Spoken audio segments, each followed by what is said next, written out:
Sir please এবছর অন্তত পুজোর ছুটিটা স্যাংশন করুন।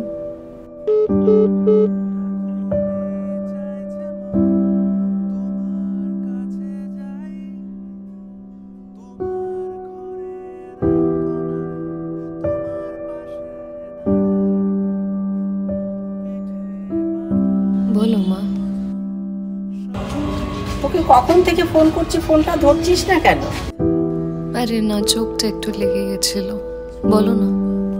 হ্যাঁ রে, তুই নাচটাকে কাজের ফাঁকে সময় দিতে পারছিস তো? হ্যাঁ মা, পারছি, ওই আর কি। এবার অন্তত পুজোতে আসতে পারছিস তো? হ্যাঁ মা, ছুটির জন্য তো অ্যাপ্লাই করে দিয়েছি, কিন্তু আচ্ছা শোনো না মা, একটু বেরোতে হবে, আমি তোমায় কিছুক্ষণে ফোন করি। ঠিক আছে।